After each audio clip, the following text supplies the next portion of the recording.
ഇതൊരു guys welcome back to technologies. നമുക്കൊന്ന് കുറച്ചധികം ട്രേഡ് കിട്ടിയായിരുന്നു. നമുക്ക് നല്ല നല്ല മൂവ്മെൻറ്റ്സും ക്യാച്ച് ചെയ്യാനായിട്ട് സാധിച്ചിട്ടുണ്ട്. നല്ല രീതിക്ക് market one side down side momentum നമുക്ക് തന്നുകൊണ്ടിരിക്കുകയാണ്. മാർക്കറ്റ് യെസ്റ്റർഡേയ്സ് ലെവൽസൊക്കെ നന്നായിട്ട് ബ്രേക്ക് ചെയ്ത് സസ്റ്റെയിൻ ആയി നിൽക്കുന്നുണ്ട്. അതുപോലെ തന്നെ അപ്പ് സൈഡ് കട്ട് ചെയ്ത് മുകളിൽ പോകാത്ത സ്ഥിതിക്ക് ഇനിയും ഫർദറായിട്ട് ഡൗൺ സൈഡ് നമുക്ക് എക്സ്പെക്റ്റ് ചെയ്യാം.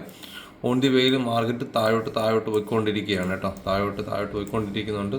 അപ്പോൾ നമുക്ക് ഈ ഒരു മൊമെൻറ്റം എത്രത്തോളം നമുക്ക് പ്രതീക്ഷിക്കാന്ന് വെച്ചാൽ ഈ ഒരു ലെവലില്ലേ ഫസ്റ്റ് സ്വിങ് പൊട്ടുന്നത് വരെ നമുക്ക് ഡൗൺ സൈഡ് മൊമെൻറ്റം എക്സ്പെക്റ്റ് ചെയ്തുകൊണ്ടേയിരിക്കാം. അല്ലാത്ത പക്ഷം വീണ്ടും പുതിയ ലോ ക്രിയേറ്റ് ചെയ്തുകൊണ്ടേയിരിക്കും. നമുക്ക് ട്രേഡുകളെല്ലാം ആക്ടിവേറ്റ് ആയത് ഫസ്റ്റത്തെ ട്രേഡ് നമ്മളുടെ രാവിലത്തെ മൊമെൻറ്റം നമുക്ക് ഇവിടെ നിന്നാണ് കിട്ടിയത്. ഈ ഒരു പോയിൻ്റ് നമ്മൾ ക്യാച്ച് ചെയ്തു. വീണ്ടും നെക്സ്റ്റ് ടൈം ഈ ഒരു ക്യാൻഡലിൻ്റെ ഈ ഒരു ഭാഗം പൊട്ടിയപ്പോഴേക്കും വീണ്ടും നമ്മൾ അടുത്ത ട്രേഡ് എടുത്തു.